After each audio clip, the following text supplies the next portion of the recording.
Yeah, my hearing aids, it locks it into the system, which I'm not able to connect right now. Let's find out where I'm at. Yeah, no, it's,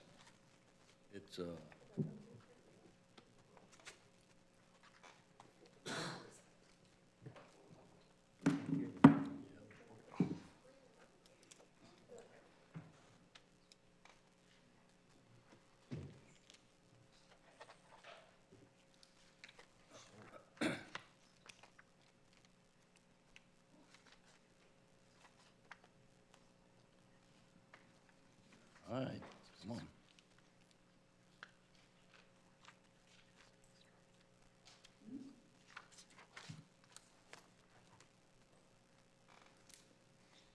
All right, we're there.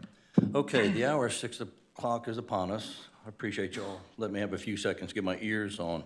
I'd like to go ahead and open the meeting of the Planning and Zoning Commission, the Thursday, December 11th meeting. I'd like to go ahead and call the order and have the Pledge of Allegiance.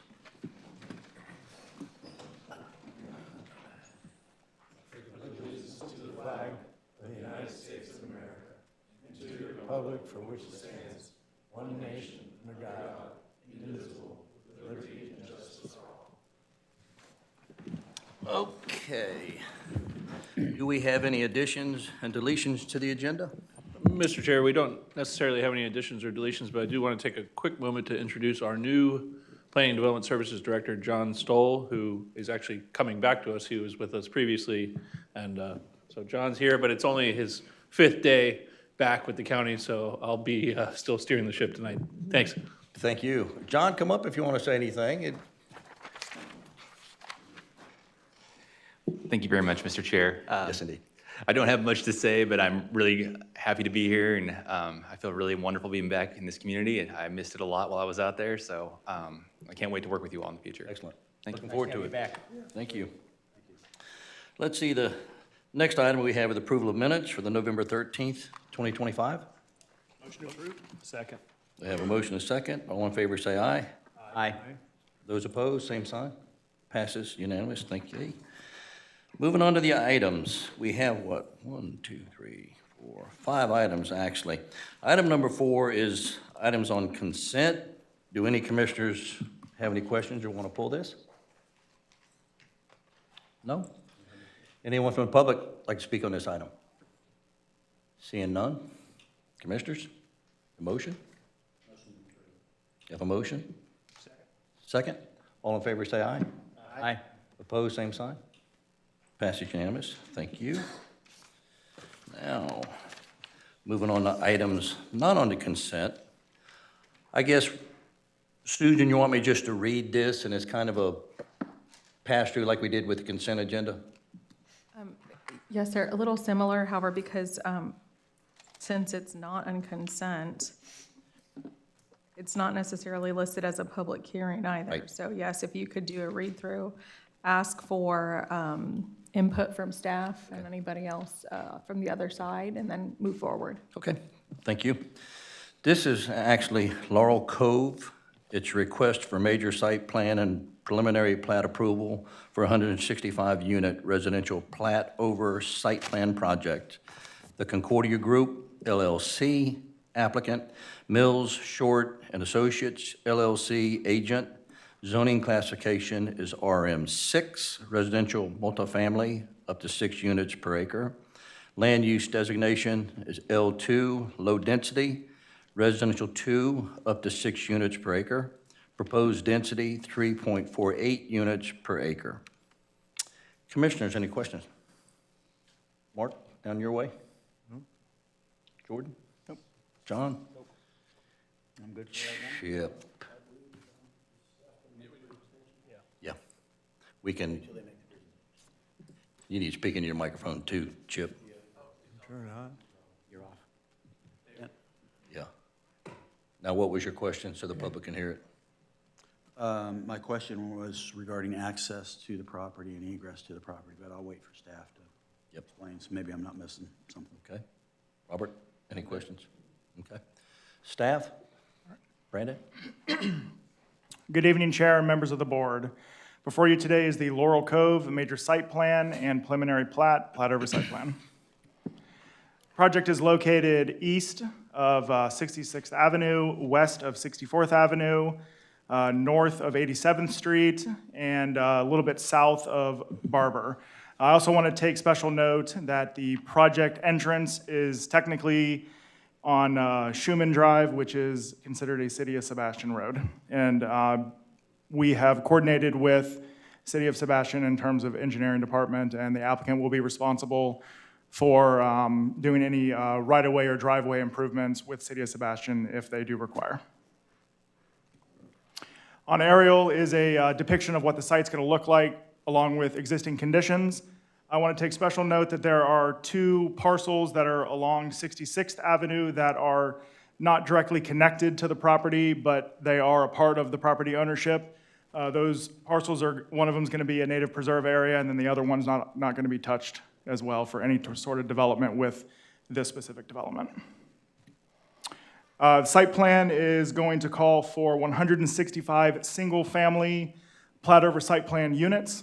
In between each of the single-family properties, there's going to be approximately a 10-foot sliver in between each. So I want to take special note that for the plat over site plan process, the side setbacks are actually 0, and that is designated in the code.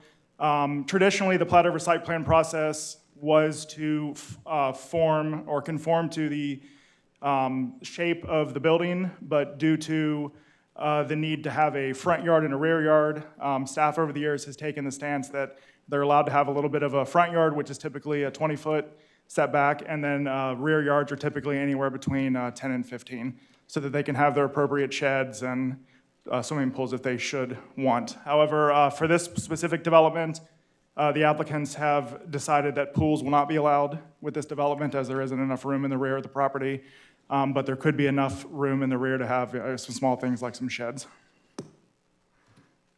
Traffic circulation plan is going to call for your standard internal roadway system. There's going to be 2 cul-de-sacs. The main entrance and really the only entrance to the development will be on 66th Avenue and or Schumann Drive.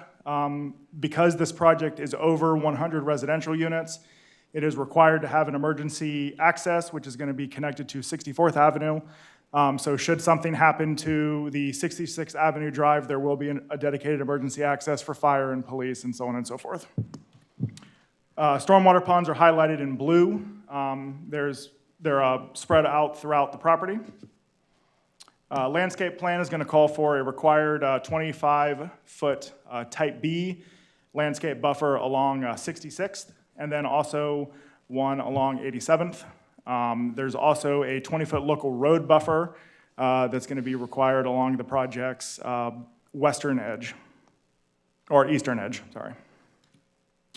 The dedications and improvements for this project are they're going to have an internal pedestrian system, standard street lights, common area and green space recreation area. They are also setting aside 2.95 acres of native upland preserve. And then as far as traffic improvements, they are required to put a southbound left turn lane, and then they also have to provide a 64th Avenue right-of-way dedication. Staff recommends that the PZC grant major site plan and preliminary plat for Laurel Cove with the conditions listed in the staff report. These conditions generally reflect the final landscape plans and street lighting designs, the final tree protection, upland preserve, and mitigation plans, the installation of all landscape and buffer improvements, installation of all lighting improvements, as well as the common area and any required project sidewalks, and the installation of all off-site traffic improvements and the dedication of the applicable rights-of-way. I'm available for any questions you may have. Thank you. Susan, should we, with this being quasi-judicial, do we need to do the ex parte and make sure that everyone can vote on this with a clear mind? I would think so. It's not necessarily a public hearing. It's a little weird. Yeah. But With yes, seeing I would- quasi-judicial, I'd just soon do that and be safe. If that's what you feel you would like to do, Mr. Chair, it doesn't have any harm to have the extra precautions. Okay, let's do that. This is ex parte, first and foremost, any ex parte relationships with this? Can you all think with a clear mind and vote on this with a? Yes. Okay. Yes, sir. See that? I guess I'm not worried about swearing people in because we don't have to take it that far. So, Yes, that's correct, sir, but I think at this point, if staff's presentation is over, if you have any questions of staff at this point, I would go that route. And then from there, see if there is any input from the applicant, even though, I mean, I understand it's not a public hearing, but Right. they should at least be afforded the opportunity to be Agree. heard on. okay. Staff, or Zach. commissioners, any questions? Chip? Yes, sir. Regarding mainly the ingress, egress, you mentioned a southbound left turn lane. Where is, I assume that's going to be on 66th Avenue, Barber? Yes. Okay, so. Yeah, it'll be right at the project's entrance. Okay. There's no light or anything there, correct? There is not a light now. Okay, because I have a concern about that. That's an extremely busy road for anybody coming out of the Highlands, heading south, just like the intersection of, 510 and Barber Street, 66th Avenue as well. I mean, you have an emergency access to 64th Avenue, and I know that's somewhat rural in that area. Why would we not just let parties go out of that and then turn to the south and go to 510 and then make a right-hand turn to go south? Because staff, rather, Public Works staff reviewed this and determined that 66th Avenue or Schuman Drive was the most appropriate location just because of the standard of the road. I would also like to note that the entrance is right in, right out only, so you couldn't take a left turn onto 66 if you want to get out of the development. That's good to know. Can you say that again, please? So the turning movement for coming out of the development is a right in, right out. So you wouldn't be able to take a left onto 66th. So it's right turn only out of the. Correct, and that's because Right of, turn only coming in as well, correct? Yeah, that's where I'm Oh, confused. sorry. Because you have a southbound left turn lane. I mean, I thought that was coming out of the neighborhood and heading south on 66th. Where is the road that's going to occur then? Because if it's right turn out and right turn in, I don't see any left turns being made. It's Mr. Chair, for the record, Ryan Sweeney, Assistant Planning Development Services Director. It's kind of a funky, it's a right in, right out, left in. So Yeah. so it's not a full movement, but, so going out would only be right out, but going in would be right or left. yeah, and you couldn't take the left out because of the Because left of the turn lane. in from When you coming come out from of the north. neighborhood, how do you go south? Do you have to go up and turn around or loop around? So you'd have to go up to Barber Street and Schuman and do a U-turn there? Or loop, yeah. No, It's you not, can't. There's a nursery school or something there. there's a school. There's a school there. So how do they get south? The city of Sebastian controls this portion. And I will note, even though it's not listed in the staff report, that through negotiations with the city, they also are, through their permitting, requiring an extension of the northbound left at the intersection of Schuman and Barber, but that's not a county requirement. It was not required by the traffic study. So just to be aware, there's an existing call it northbound, it's not truly north at that point, but that left turn lane will be extended by a few hundred feet as part of their permitting. So if I understand this right, ingress and egress is controlled by the city of Sebastian. Correct. And is not under consideration for ourselves? Yes, because if you look, go back actually to the, here, let me, if I could just use the picture. So this yellow line is the city limit, which is about the midpoint of the project. That's also where 66th Avenue converts into Schuman Drive and jurisdiction changes. The driveway connection is basically where this existing driveway is here. So anything north of that city limit line, although the entirety of the property is in the county for zoning jurisdiction, in terms of roadway frontage, it's city of Sebastian.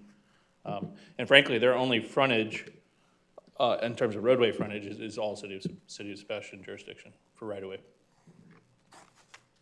Do you want to address the applicant at this one? Yeah, I and see the them applicant- anxious to talk, correct. so let's see what they have to say. Yes, thank you. Yeah, and I'd like to note that the applicant does have a presentation prepared tonight for the board. Well, for something so simple, this is getting to be,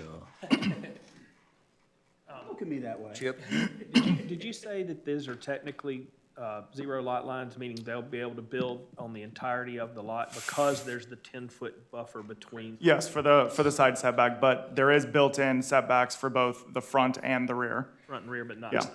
Yes, technically, per the code, they could go to 0, but over time, staff and rather the local folks have noticed that it's not good to conform the lots to just like a square box. So it's good to kind of have a front and a rear yard, so it allows for, like traffic or cars don't overhang into a sidewalk or into a roadway.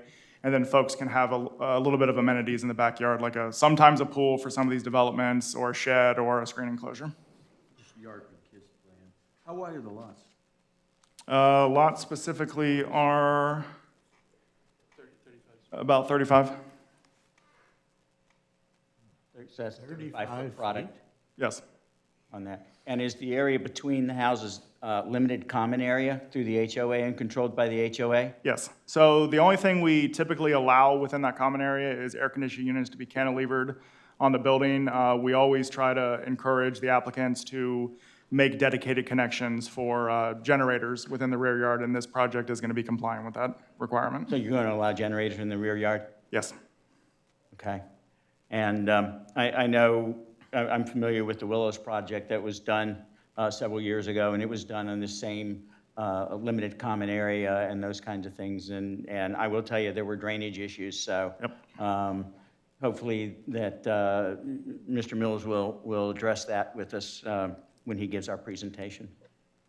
And they did not allow generators to be on the side of the house either. They actually, we did get that changed at that time for that particular development, and they allowed it, but it had to be by special permission to do that, so.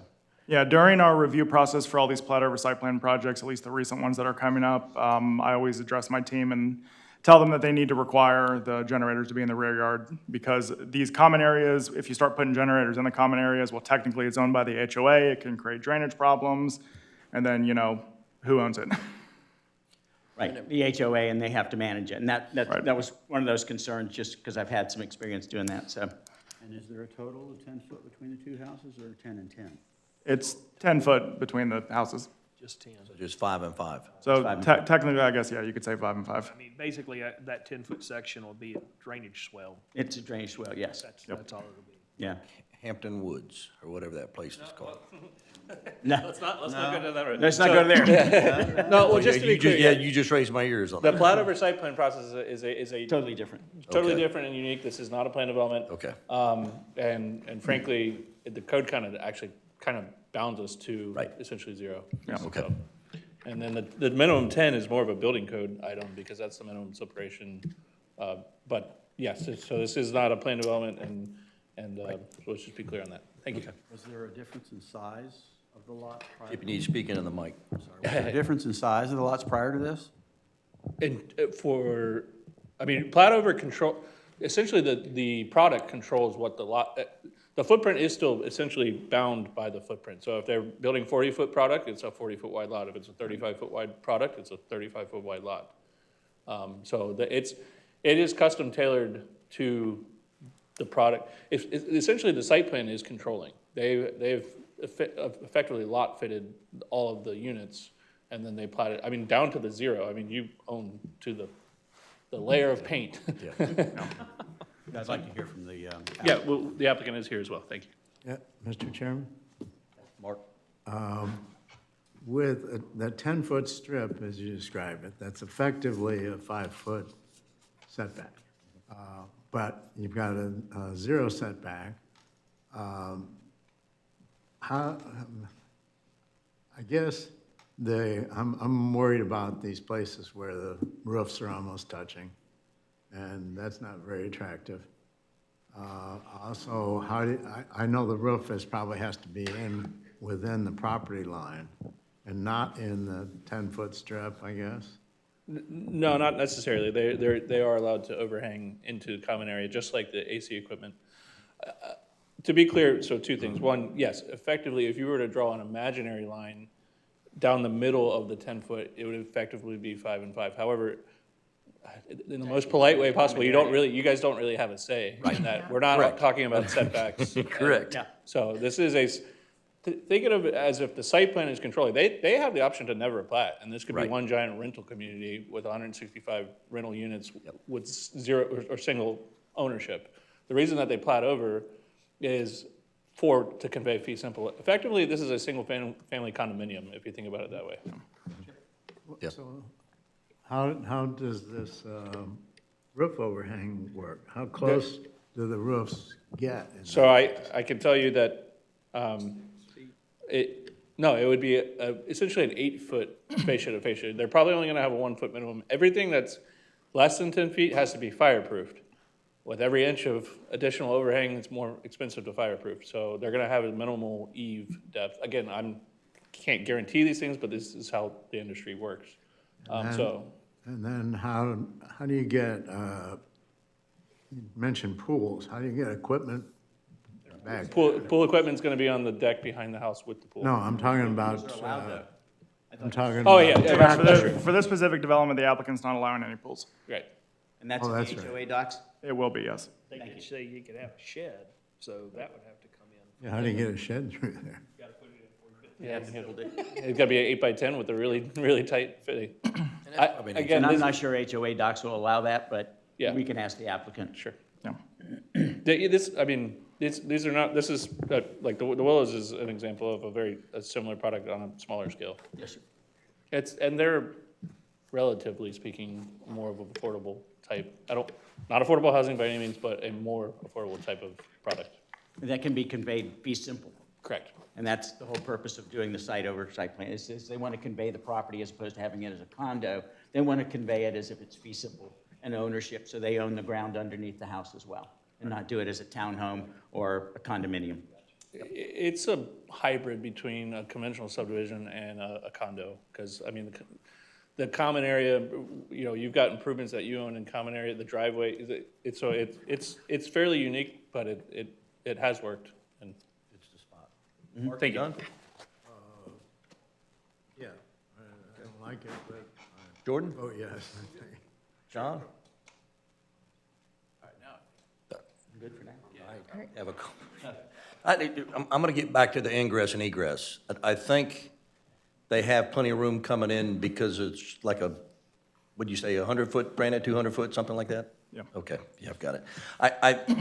Maybe we need to swear those that want to speak in, Susan, since we've done everything. So I- since it's not a public hearing, it's not required, Okay, but, then we're not gonna do that then. okay. Happy to do it I was gonna if say, you I want think, to. but It I'm doesn't sure bother me Mr. either Mills is way. fine to do it too. We can do that as well, but it's just Tell the not truth, the whole required. truth, nothing but. I thought this was gonna be simple too, and it didn't become simple. Yeah. Go ahead, Mr. Mills. Good evening, Wesley Mills, Mills Short and Associates. I'm the engineer of record for the project. Before diving into our presentation, I want to go ahead and kind of answer some of the questions that you guys had so far tonight. As it relates to, thank you. As it relates to traffic, we have had numerous meetings with the City of Sebastian, the city manager, their lead engineer, worked through any concerns that they may have. We actually have an approved right-of-way permit with the City of Sebastian, so they're very comfortable with what we're proposing. A couple things that were asked of the city that we did over and above what was required in our traffic study is there's an existing left turn lane at Schuman and Barber. We're actually going to expand the queuing length for them so that more cars can make that left turn lane. And then we're going to mill the existing roadway at the crosswalk there at Schuman and Barber, mill that all the way down to our entrance, repave it so that when you see our left turn lane and our entrance, it will be a brand new roadway section, or look like a brand new roadway. We're going to put new asphalt on top of it up to Barber Street. So I hope that helps. It does. As it relates to drainage, fully aware of, the complications with drainage in a 10-foot section, especially as it relates to the Florida Building Code when you have to step down from the foundation and then the county's minimum 1% slope. So we have worked through all of that, and we'll be submitting our land development permit, and nowadays when we go through the county with a land development permit, it's not the old days of a couple spot grades. It's essentially a grading plan for every lot throughout the subdivision, so. So that doesn't have to go through each lot being individually designed by an engineer and approved by the county? So we will have the master plan. I believe the county's policy still is that the surveyor and through maybe a third-party engineer will also have to provide a grading plan for the individual lots, but they go off of our plan as a basis. Where I find there's changes is 2/10 or 1/10 in the sidewalk when it gets installed, when the roadway is installed. And so they're really just tweaking the grades that we set. It's not a full redesign or anything like that. And Ryan, you're okay with that? Sure, that sounds good. I have one really quick question for you, Wesley, and I do see, and the only reason why I'm asking this, because I know that this is probably gonna come up as a concern. I know we have another individual subdivision that's kind of similarly situated elsewhere in the county, different street, I think it's off of 65th or something. And there's an emergency access kind of coming in like this. Is there gonna be any restrictions in the covenant saying that that is specifically for emergency access, or is it gonna be gated off?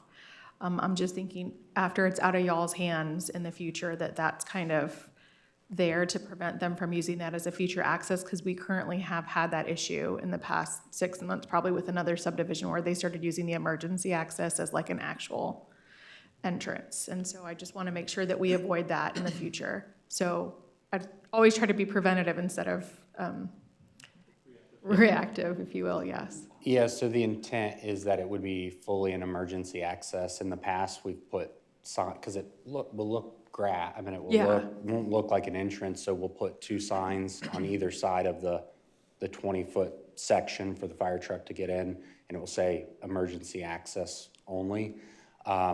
We could look into gating it.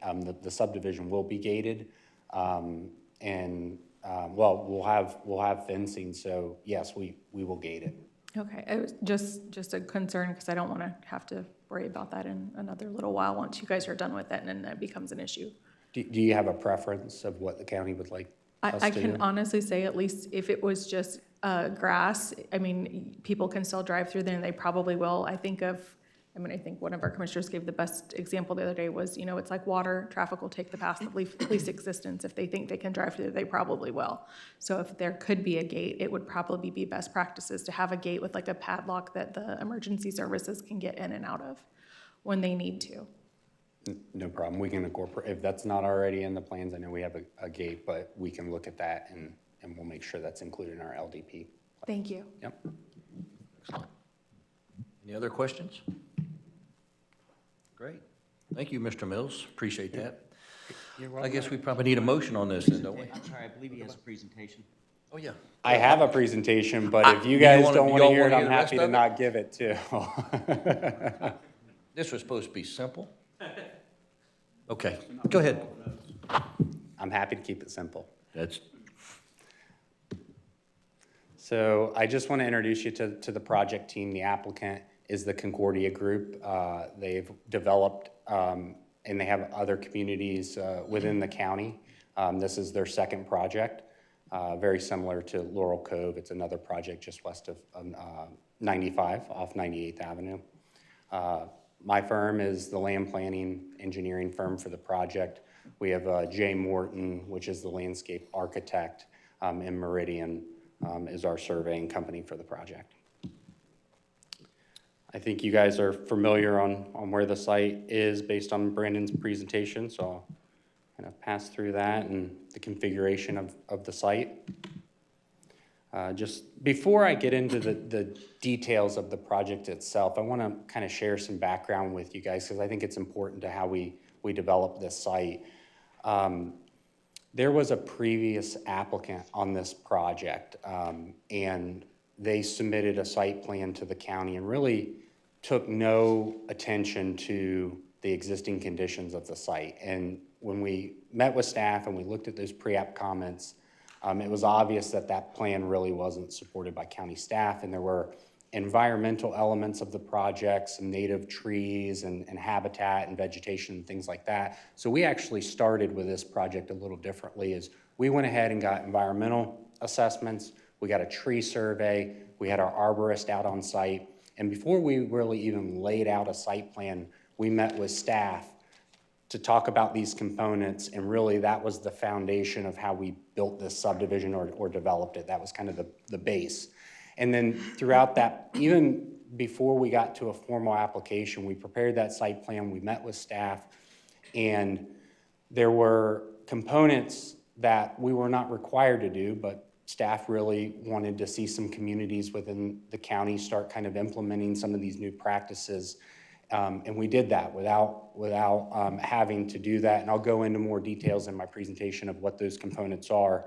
But that was really the jumping off point for this subdivision. And you'll notice there's a lot of open space in our site, much more than what's required. And I just wanted to share some of that background with you guys.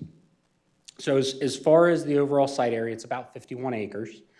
We're required to preserve 2.8 acres of a preservation area. We're preserving 3.65 acres. And that native preservation area will be delineated with fencing and signage so that the residents will know that that area is intended to be native conservation area. The open space for the site is 65%. I believe the code's at 40%, so we well exceed that. Like Brandon had mentioned in his presentation, we have 165 single-family lots, and we think that the floor area of those buildings will be about 1,500 to 2,600 square feet. Some of the amenities that we built into the project were dog parks. We have picnic areas. We have walking trails, and with the walking trails, we tried to really amenitize them so that they looped through a lot of the green space, and they have parks and benches, and they can actually be used rather than just paths going through nowhere to dead ends and aren't really usable. And then we also have an amenity center in this site where our mail kiosks and parking, we'll have a pool cabana, a cabana and a pool for the residents. Some of the buffers we already went through, but one of those components that we incorporated into this site that the Environmental or Natural Resources Department for the county requested if we could see if we could build it in was rain gardens. And that really worked well with this development because rain gardens are essentially dry retention ponds that are heavily landscaped and vegetated with native plantings and things like that. So they serve the function of they just make the subdivision look nicer and more robust in the landscaping package, but it also provides additional treatment for the stormwater system. So what happens is our stormwater system first routes through those rain gardens and will stage up to a certain point. And in a heavy rain event, it would stage above the rain gardens and then flow into the wet pond. So it's kind of a unique concept. I don't know that there's been a whole lot of subdivisions in the county that have incorporated this. And so I know the county staff is really pleased with it. We're very pleased with the way this turned out. The right-of-way improvements, I think we talked about that as far as along Schuman Drive. The one thing that wasn't mentioned that was also an ask of the city was the 5-foot sidewalk. They wanted our subdivision to connect to the intersection at Barber and Schuman. So we're extending our sidewalk south of our project so that some later day when the state gets done with their improvements at 510, that they would connect a sidewalk to us, and then there would be our sidewalk that we build would connect all the way up to Barber Street along Schuman. This is the overall site plan. I'll just start at the top of the sheet, or really the northwest quadrant of the subdivision. We have our main entrance. It will be gated. And then as you come through into the subdivision, you'll have your amenity center, your mail kiosk, your community pool. We'll have a large wet retention pond. And then you'll see throughout the site, we really tried to scatter pocket parks and spread around some of the native preservation areas and And then we have a series of wet retention ponds that are within the community. And then we have 3 rain garden locations, the larger one kind of center of the site where you have a looped roadway system. And then we have 2 smaller rain gardens along that finger that kind of takes you out to the left side of the sheet where the larger native preservation area is. And again, all of our green spaces are interconnected with walking paths and truly function like they should. We have that emergency access at the east side of our project. We talked about how we'll gate that. And then our buffers around the site. With our landscape buffers, we really tried to avoid just writing the county a big check for tree mitigation. So most of our mitigation came in upsizing of landscaping that we're gonna be planting and additional landscaping. And I know that's not normally the preferred method for a developer. They like to write the check. That's kind of the cheapest option. So for this site, we actually have a very minimal amount of mitigation that we're gonna actually write a check to the county for. This is just the standard landscape buffer section. We'll have a series of, we'll have a berm, we'll have hedges, we'll have canopy trees, and we'll have understory trees to really kind of screen the site and have that opaque feature that the county looks for. Again, just another section along the west side. With that, I'm happy to answer any further questions you guys may have. One quick question. The main rain garden, the other ones are easy to see after you describe, but how does that one flow? Does that go to a, like a sewer drain under the road to that, when it overflows? Yeah, so the rain gardens, as far as just the 3 rain gardens, those are interconnected with pipes, and they're not tied to the wet retention system. And then what happens is that system spills over, and so the only connection between the rain gardens and the wet pond is a weir system that allows the water to overflow, so that the rain gardens almost work like bathtubs until some capacity. I had a question. Mark? Your square foot estimates, 1,500 to 2,500, is that gross or is that under air? That's an estimate of under air, and there's, Okay. could be a single story, there So, could be 2 story. With the 35-foot lot width, are we talking a minimum of 2 stories? So we have 30-foot lots, we have a handful of 35-foot lots, and then we have, it's almost half maybe of 30s and 40-foot lots. So a 40-foot lot really is a 40-foot product, so that's like a 60-foot lot. It would be equivalent to if you had a 60-foot lot, because the 40-foot is the width of the residence. Well, I thought we determined that there was equivalent of a 5-foot setback, so that would be 50 feet, which So isn't 60.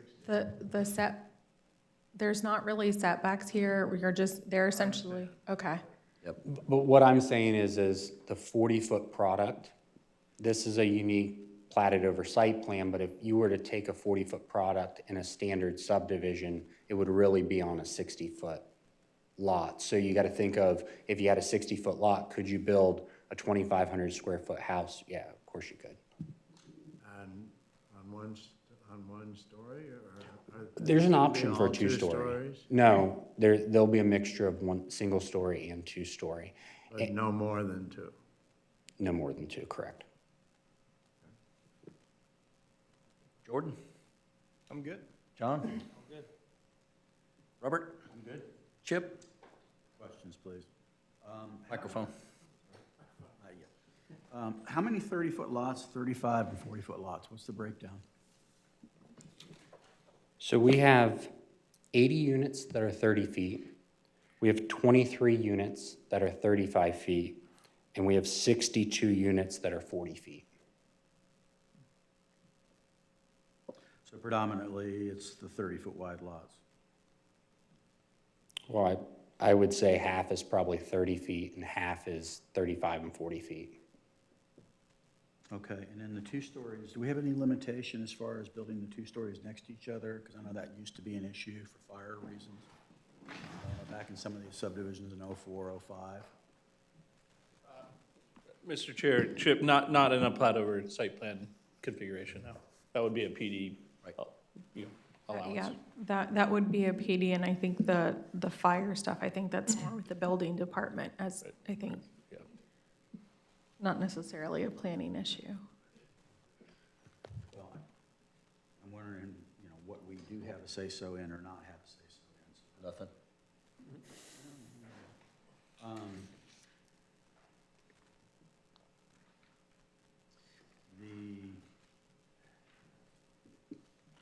You've got a nice project here, but, I have a major issue with access to the property, or mainly egress to the property, because knowing some of the neighborhoods that have been around for a while, where it is strictly, a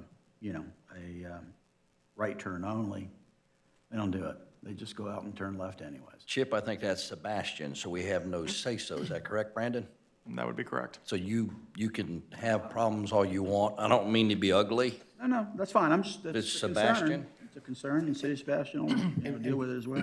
For what it's worth, we did submit a traffic study to the county as well, and the county did review that along with the city. So really, both municipalities looked at our traffic report and approved it based on the improvements that we were proposing. Wesley, could you toggle to just the layout of the property? It's clearly a fairly unique layout, and the only frontage on Schuman is just that few hundred feet.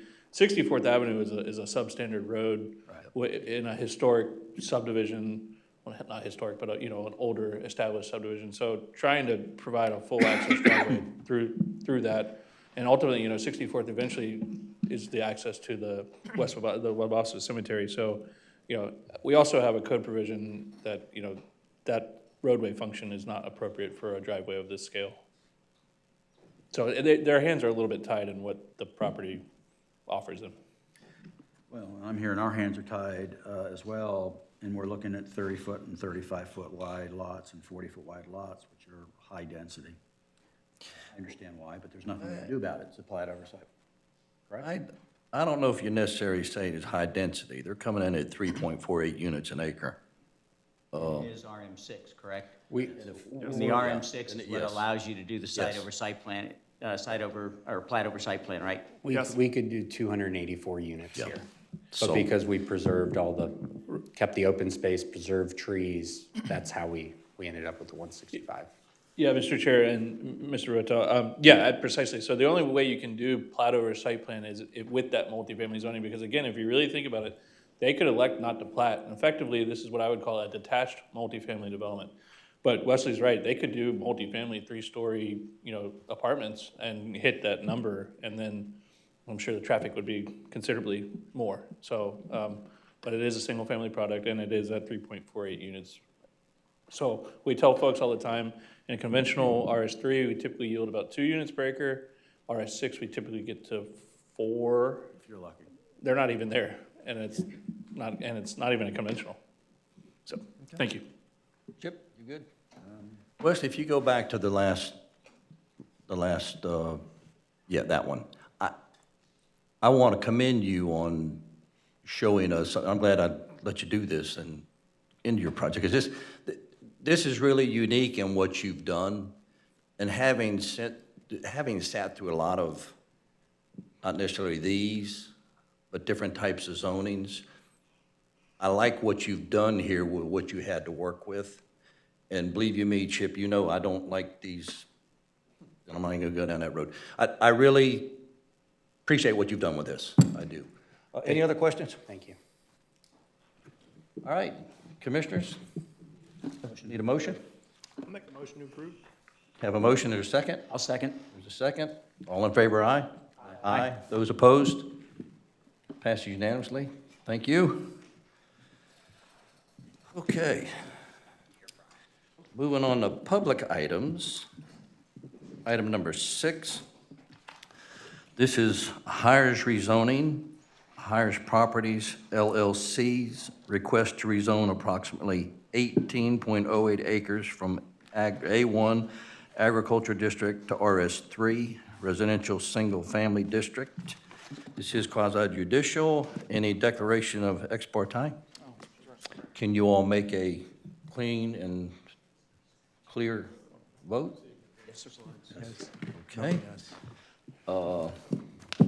Staff? Sorry, we were a little. For this one, we do have to We do swear have to them swear in. in, Yeah, okay, because yeah. this one is a public hearing, so if we could do that. Those that wish to speak, please stand and be sworn in. Do you swear or affirm to tell the truth, the whole truth, and nothing but the truth?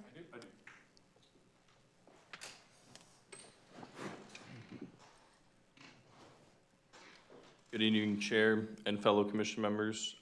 Today we have a rezoning from the applicant Hires Property LLC. Their rezoning request is from A1 Agriculture District to RS3 Single Family Residential. The 18.08 acre site lies within the urban service boundary on the south side of 8th Street, approximately 0.4 miles east of 58th Avenue, with an L1 low-density residential future land use designation and an A1 zoning. Now, this property may look familiar. Earlier this year, under a different applicant, it did go to PZC under a PD, which got denied, and then, which happened in May. And then in the July BC, that appeal was upheld. They were seeking a higher density than this one, and so the applicant's intent with this rezoning is to pursue RS3 zoning to create a low-density single-family subdivision. And so here's the development pattern and zoning history background on it, is that the parcels that the applicant is applying to be rezoned have been A1 since the adoption of the county's 1975 and 1985 zoning atlas, and have been historically used for single-family residential purposes. Over the past 50 years, development along 8th Street has transitioned from agriculture uses, predominantly low-density single-family neighborhoods consistent with the L1 land use designation. To the north along 8th Street are 4 A1 zone single-family parcels created in the 1970s, including a 1.5 acre A1 parcel embedded in the subject site. You can kind of see it in the north part of the subject site. That parcel does share access with the subject site that is being rezoned. All these parcels are legally non-conforming due to lot size and are not part of this application. Across 8th Street to the north are RS3 zone developments, including Laurel Oaks, which was platted in 1990, Glendale Elementary School, to the northeast right across the street, which was created in 1987, Glendale Lakes, right next to the elementary school, farther northeast, which was platted in 1989, and Hampton Park PD, created just recently in 2022 and currently being under construction to the northwest of the subject property. To the east and southeast are additional RS3 subdivisions such as Heron's Crest, platted in 2001, Indian Oaks, platted in 2001, and other large lot single-family homes. To the west are A1 parcels with pasture land and single-family homes. The subject site is surrounded entirely by residential uses, and there are no adjacent commercial or industrial zones, ensuring consistency with the locational criteria outlined within Policy 1.43 of the Comprehensive Plan. Existing versus proposed zoning. The current zoning, A1, is considered low-density residential at 1 dwelling unit per 5 acres. The proposed zoning, RS3, single-family residential zoning, allows up to 3 units an acre suited for residential infill development within the urban service area. The zoning and flue consistency per table 2.14 of the county's comprehensive plan, A1 zoning is not permitted under the property's L1 future land use designation. However, RS3 is an appropriate implementing district for the L1 designation and would bring the parcels into conformity with the county's plan. On the right, you can see a table in which outlines the differences between the A1's minimum standards and the RS3 minimum standards. Following an analysis per chapter 902.12, subsection 3, items A through K. Item A, Staff found no conflicts with the applicable land development regulations for the requested RS3 zoning. RS3 is an appropriate zoning district for the parcel's L1 future land use designation. Item B, the proposed rezoning is consistent with all elements of the comprehensive plan, aligning with policies 4.1, 2.2, 1.1, 1.12, and 1.43.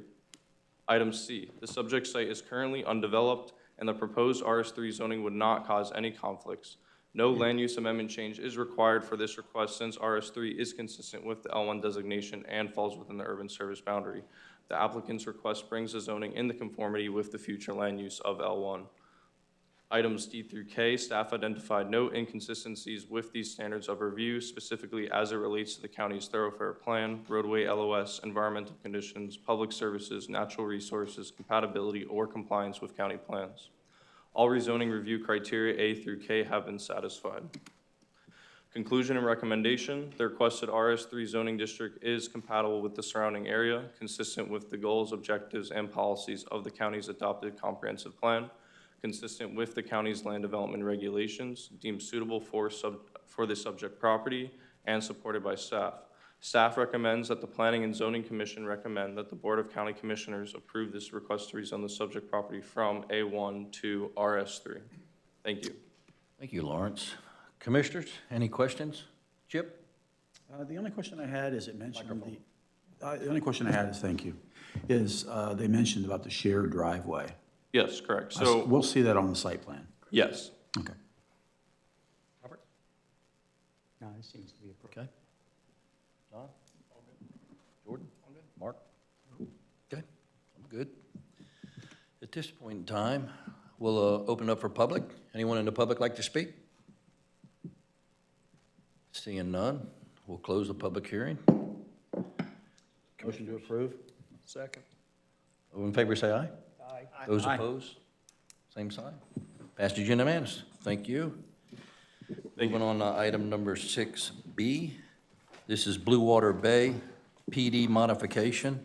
D.R. Horton's Incorporated's request for conceptual plan development, plan modification for Blue Water Bay PD. This is quasi-judicial. Any declarations of ex parte? Can you all make a clear and conscious vote on this? Yes. Thank you. We do need to swear those in that may wish to speak on this. So please stand at this time. Do you swear or affirm to tell the truth, the whole truth, and nothing but the truth? Thank you. Brandon?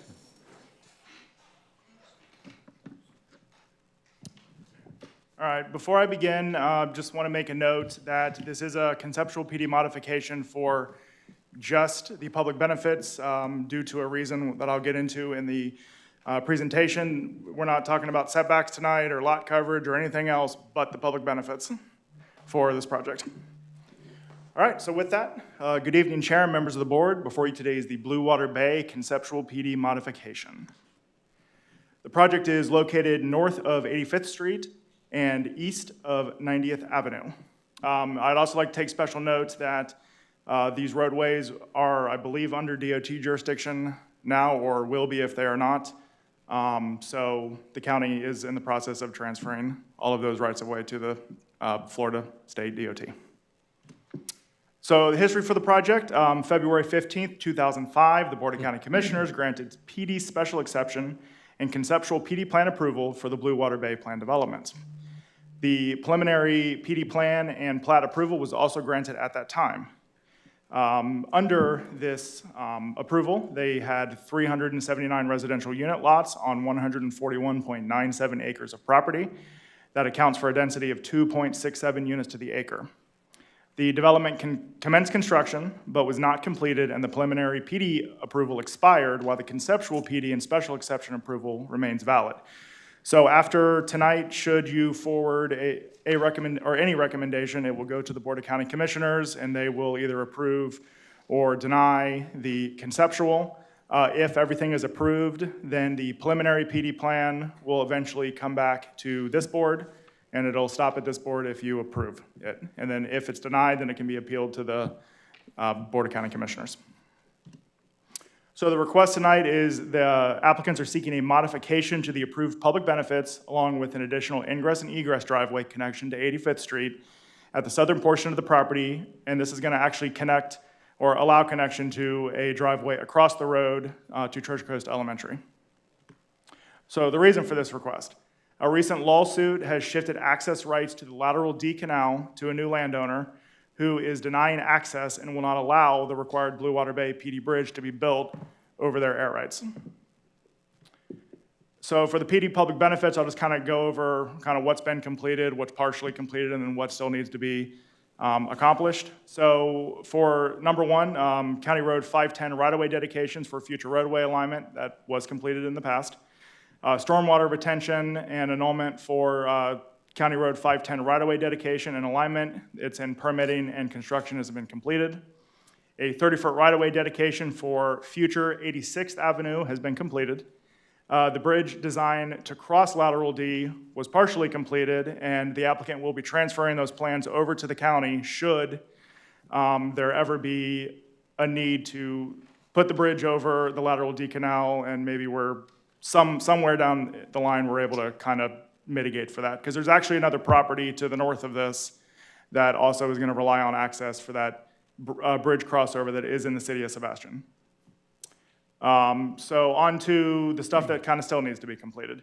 Intersection improvements at County Road 510 and 86th Avenue would include a traffic signal. Foundations and mast arm design includes accommodation for future FDOT CR 510 alignment and intersection improvements. And eastbound left and westbound right turn lanes at CR 510 and 86th Avenue. A pedestrian connection to Treasure Coast Elementary School. And cost participation based on proportionate fair share for intersection improvements at the crossroads of County Road 510 and 66th Avenue. This will include a northbound dual turn lane, a westbound right turn lane, and optimized cycle length. So this is just to give you an idea of what the currently approved conceptual plan looks like. So you see that it does have the bridge cross over to the north here of the lateral D canal. And then the proposed basically just takes this crossover off, and then we now have this new connection of the southern portion of the development connecting across 510 to that driveway at Treasure Coast Elementary. Staff recommends that the Plan and Zoning Commission recommend to the Board of County Commissioners to grant final approval for the changes of the proposed to the conceptual PD plan for the Blue Water Bay PD. Really, we're just here tonight to determine, are we accepting of the bridge crossing being taken off as a public benefit due to the legal challenge that the applicant can no longer fulfill? And are we okay with the list of public benefits that they've provided right here? Thank you, Brandon. Just for grins and giggles, I happen to be chairman of the Board of County Commission in 2005 when this was approved, so it's kind of fitting to be chairman tonight for this thing. Commissioners, any questions for staff? Yeah, just the bridge no longer being, I mean, who is the entity that's now decided they don't want to allow that? I believe it is the Corrigans. So this, I believe it was the Sebastian River Improvement District had ownership over this canal at one point. Somehow they got sued by the Corrigan family, and the Corrigan family won the rights to this canal. Or in a different way, the Corrigans apparently owned it the whole time, straight assumed they owned it, but a judge ruled that the Corrigans do in fact own the lateral D, at least that segment. So the exit will be on 510, and is there a light there? Correct, yeah, there's I believe it's flashing right now, I think, yeah. but it will be a full signal when 510 is wide. So can I clarify, sorry, the exit's gonna be 510 and 68th, right? And then so the pedestrian tract is the thing that's in tract V? No, that is, there will be two full driveway connections to what is currently County Road 510, soon to be State Road 510. So there will be a connection to the existing signalized intersection at Treasure Coast, and then a separate signalized intersection at 86th Avenue, which is further to the east. Oh, so that is gonna be a connection, not a, That's, yeah, both full driveway connections. Yeah, that was always there, except I believe it was not a signalized intersection. Now it will be a signalized. what's happening to the 89th Street? It can't exist. Goes away. Okay. I just wanna, Right. We do, sorry, Mr. Chair, and again, for the record, Ryan Sweeney, Assistant Planning Development Service Director. This project did dedicate 30 feet of right-of-way for 89th Street when, at the time, they thought they were going to be connecting via bridge. And Brandon mentioned there is, the property that's to the north is now in the city of Sebastian in its entirety. So ultimately, if they can ever work out a bridge connection, they would have to make up that additional right-of-way difference. But right now, this project hands are tied, so to speak. Thank you. Thank you. I'm sorry. I'm good. Robert? This has been an issue for this property for a very, very long time, and I'm sort of glad to see it in front of us today. I had hair when it started. The pedestrian access to the school, that's just paint across 510 all the way across. It's not like a overhead walkway. This is fixing the 4-lane and all that stuff. But my question really is, why is it on the east side of that drive going instead of on the west side? Now you've got kids and crossing two streets of traffic. You see what I'm saying? Because once they get down there at Treasure Coast, where the cars are coming out, they're crossing in that traffic again. But, Mr. Chair, the applicant's representative is here and can probably better answer that and any other questions. That'd be good. Thank you. Thank you. Okay. You want to do? Jordan? Or you want to wait? Okay. Yeah, go ahead. If we can have your name and address. Thank you. Good evening. My name is Anna Saunders with BSC Consultants, LJA. The reason the crosswalk is located where it is, there's an existing crosswalk in that area, and so we were making the alignment consistent with what's in that spot. And that's consistent with the DOT plans, their future widening plans. Okay. Thank you. And the other thing I wanted to just clarify, that secondary access at the school is an emergency access and pedestrian access only for us. The signalized intersection is going to be at the intersection of 86 and 510. The flashing signal will remain, but we will not be creating a full vehicular movement there. And that traffic report, that study's been reviewed by your county staff and approved.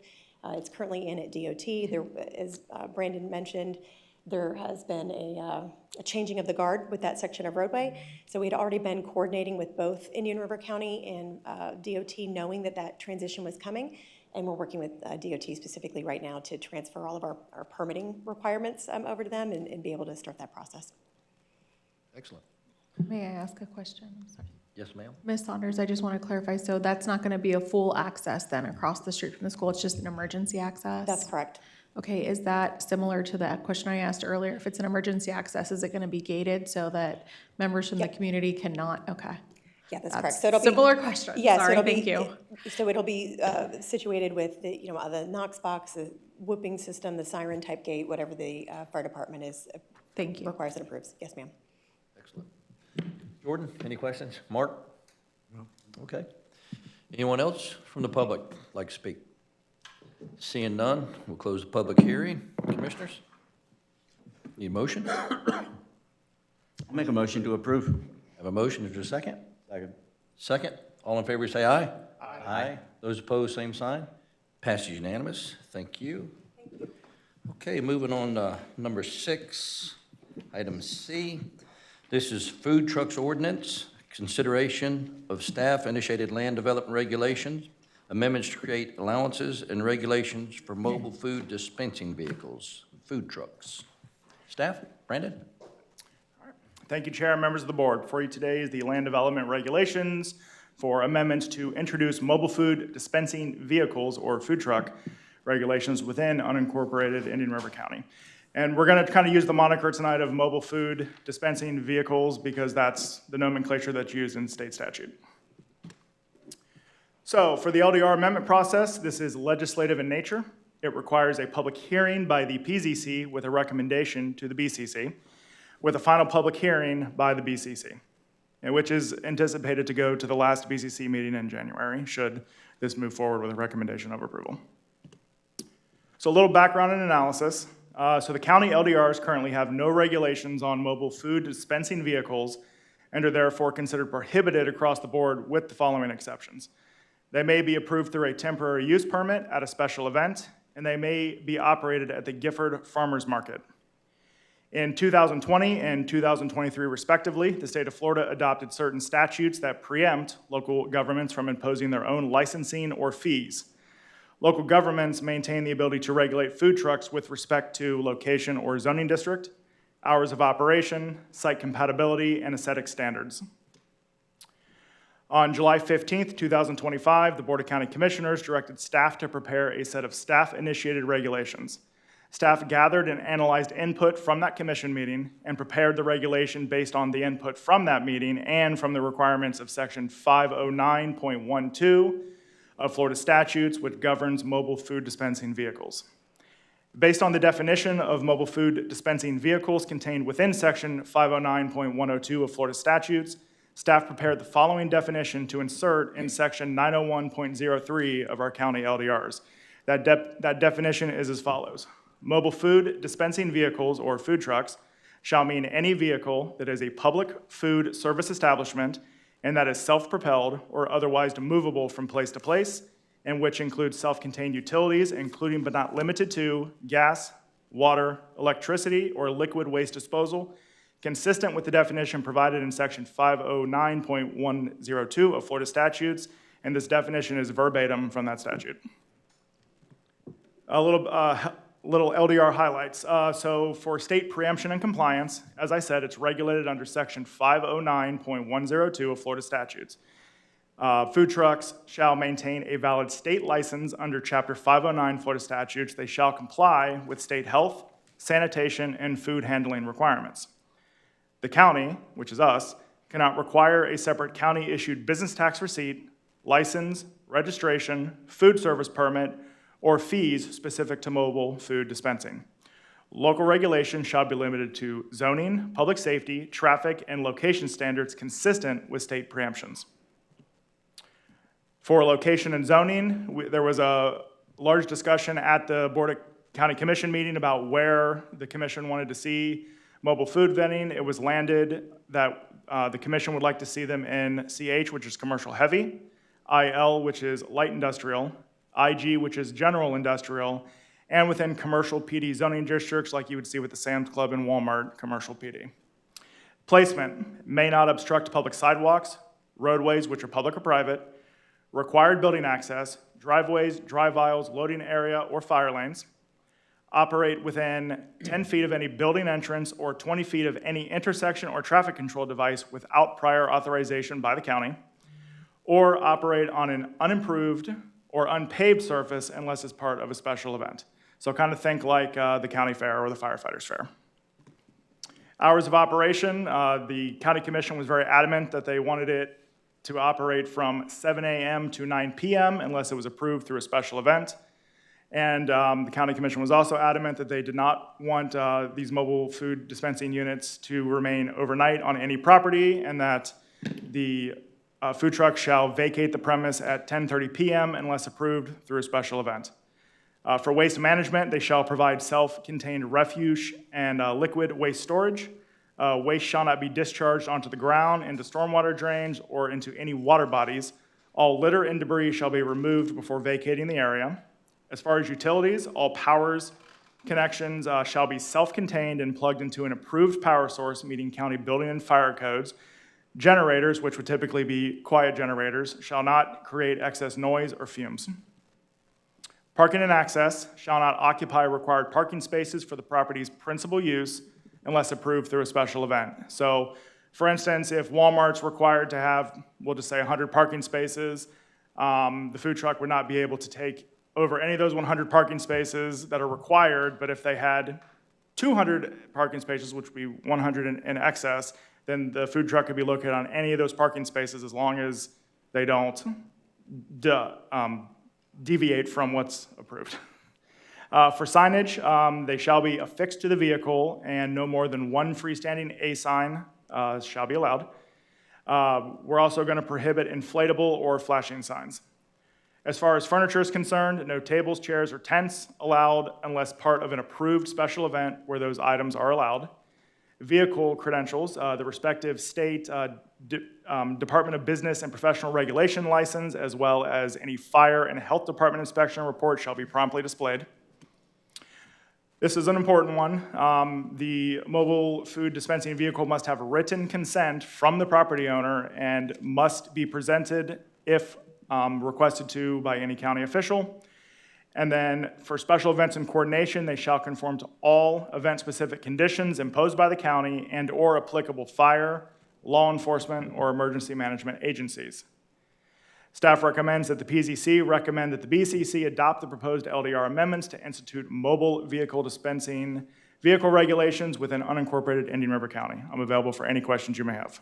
Brandon, one question I have is, I guess, North County and South County parks, what are the zonings of the softball fields there?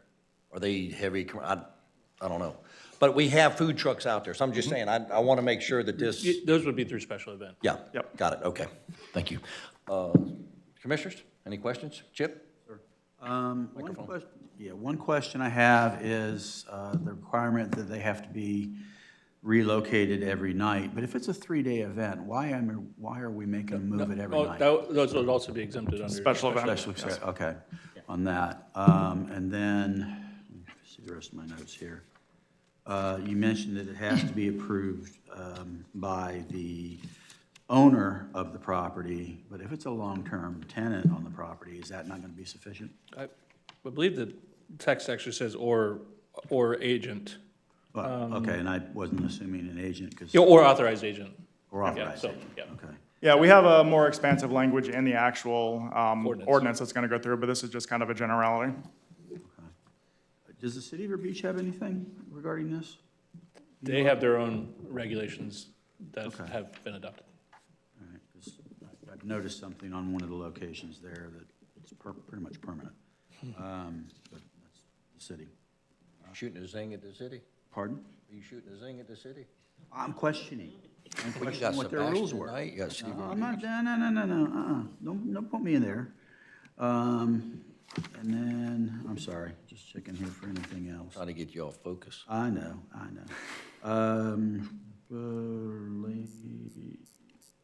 Oh, that's it. Robert? No, I read most of this stuff, and I read it pretty carefully in here, and I'm not seeing anything that has a potential to be an unforeseen result that we always need to worry about when we're changing our LDRs, unintentional results. I didn't come up with anything personally, but I'd like to know if other members saw anything like that. John? It looks fine to me. Jordan? Mark? Couple questions. It said they couldn't cause the food trucks to be licensed. Does that exempt them from the 45 or whatever food service business tax? Or is that not a license? I guess it used to be an occupational license, but Right. now it's. We cannot require a local business tax license. Now, the operator, more likely than not, is gonna have a BTR, whether it be at a brick and mortar or even a home occ. But the food truck itself would not be a business tax license, if that makes sense. Okay, and it says it must have written consent and be prepared to present it to county officials. How do you define a county official? I won't have a bad. Anybody? Anybody who has enforcement authority, whether it be code enforcement, health department, law enforcement, enforcement capacity. Yeah, wouldn't like any of your staff be a county official or? I mean, the code enforcement officers, director level folks, I mean, an IT person doesn't get to just say, hey, I work for the county, I want to see your license. But and again, it's more for enforcement. There is an enforcement section in the ordinance that we didn't summarize in the presentation, but that's where that would be. Okay, and I think my final question is, I'm thinking there's like semi-permanent food trucks out in the Walmart parking lot. Is this gonna affect them or any other existing locations that this kind of activity is taking place currently? So this ordinance will have an effective date, whether it be sort of effective upon adoption, or I envision whether it be a written into code 6-month grace period or just a sort of an unwritten 6-month grace period. But I do, the food trucks that are currently operating, they're gonna, need to make sure they're in the right zoning district. They're gonna have to obtain property owner authorization. They're gonna have to do a number of things. So as far as the enforcement side, there's gonna be some level of roll-in period. Well, between Sam's and Walmart, there's a pizza and spaghetti truck that seems like it's been there for years. And are you gonna ask it to move every night? That's It's correct. not a That's special event. right, as it's currently presented, and again, that can be subject to change. The reason for the removal, the nightly removal is twofold. One, the first word of this is mobile, so they're intended to be mobile. Without being mobile, they tend to become permanent or semi-permanent. The second reason is any other approach, no more than 5 days in a 10-day period, no more than 10 days in a 30-day, becomes whack-a-mole for code enforcement. So remove it every night, come back tomorrow, and, you know, I understand it may be inconvenient for the operator, but the intention is for them to be mobile and to, and for there to be some opportunity for competition and, or sharing of spaces. And Mark, I'll tell you, because I'm an early bird, if I drive by Walmart at 4 o'clock in the morning, they're not there. So they do. So they do move. They do move. Oh, really? Wonder where they go, I had- if they're out-of-town owners. Mobile. No. Okay. Ryan, I have a question for you, if you would, sir. Would there be a standardized form for approval from the owner of the property, something that, there's not just a letter written on, you know, a piece of paper? Hopefully, the county would have a standardized form that could be checked by county staff?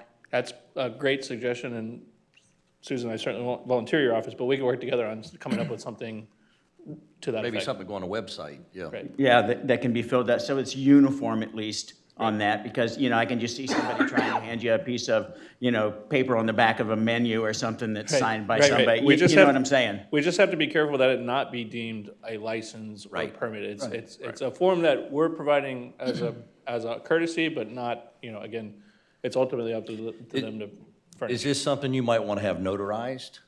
Or is it just going to be, hey, here's the signature of the owner, and we're going to say, okay, we recognize that?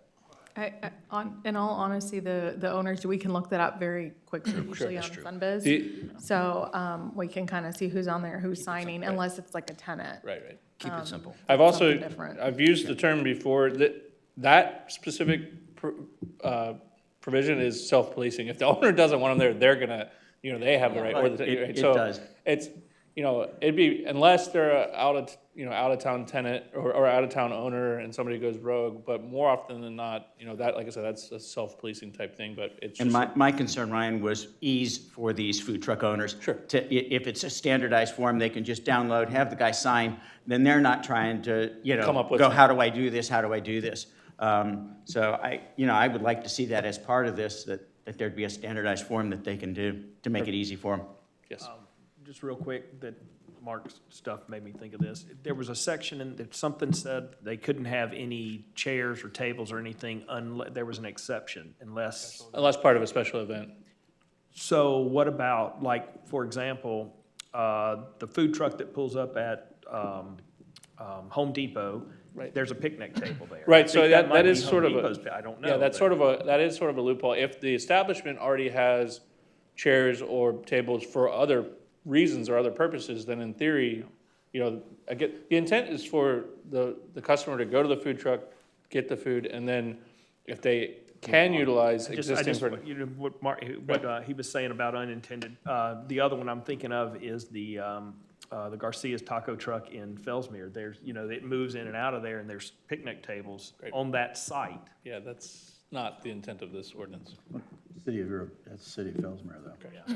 But that's okay, that's what I'm saying, you're not, all of a sudden, it's not gonna cause the compliance thing where somebody's gonna roll in there and say, you can't have the tables, right? Again, so if the site has, tables or chairs for a different reason, then they could utilize those. Okay. But what, the intention is not for the food truck to come up Yeah. and set up their own shop and take up additional spaces and. Okay. And those. Again, the other thing is there's intended to be a sort of a turnover. We don't really want folks, you know, lunch hour, all of a sudden there's 50 additional people on site. Right. So establishments like, let's say, you know, Walking Tree Brewery or any of Right. the distilleries or something like that, they've already got tables and chairs, and they can say that these are established for our customers to sit out in their parking lot, and they can, and they'll be free to continue to do that, it sounds like, with this ordinance, yes? Also City of Vero, so, but yes. I yes. understand, Yeah, yes, if the establishment, if the principal use wants to provide for that outside of required parking and drive aisles and things of that nature, then yes, that's a dual purpose. But again, the food truck is not really the one to come up and provide those things. Gotcha. Give you an idea, Robert, at North County and South County softball complex, they have food trucks there, and they also have the pavilions with the benches and things, so it's, Yeah, yeah, no, I get it. okay, is that it? One more quick thing, if you don't mind. 10 seconds. Yeah. Yeah, Fine. okay. Why are there, I mean, how was this hearing publicized? Why is there not one or all food truck operators at this public hearing? So Discussed at BOCC. I mean, to answer your question, Will Mr. be, Beecher, yeah. the requirement for advertising is a legal advertisement. There was no notice by mail or anything of that nature. I will tell you, in an abundance of why am I blanking on transparency? We do intend to put a notice of public hearing on the first BCC agenda in January, so the board will read it into the record and announce it. We also, I can't guarantee this, but we intend to also put it on the website as well, because there's currently a food truck memo on the website. So word will spread, but again, the legal requirement is the notice in the paper. Ryan, didn't they talk about this at the BOCC at one point in time as well? Yeah, So correct.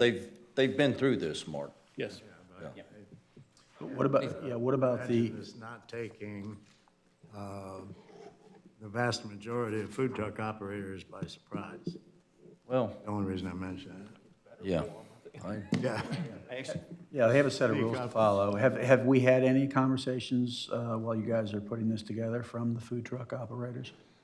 We followed exactly what was presented to the board. We went back in July. Same zoning district, same hours of operations. Essentially, everything that is in the ordinance, Brendan and I both rewatched the board meeting.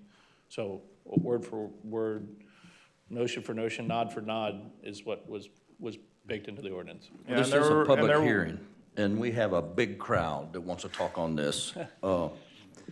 I think that we don't need to swear anyone in because it's just staff and it's legislative, correct, Susan? Yeah, it's legislative, so it's Yeah. not like quasi. Any other questions about food trucks? If not, let's have a motion. Motion to approve. Motion second. All in favor, say aye. Aye. Those opposed, same sign. Passes unanimously. Thank you. Moving under Commissioners' matters. Any Commissioner matters? Seeing none. Planning matters?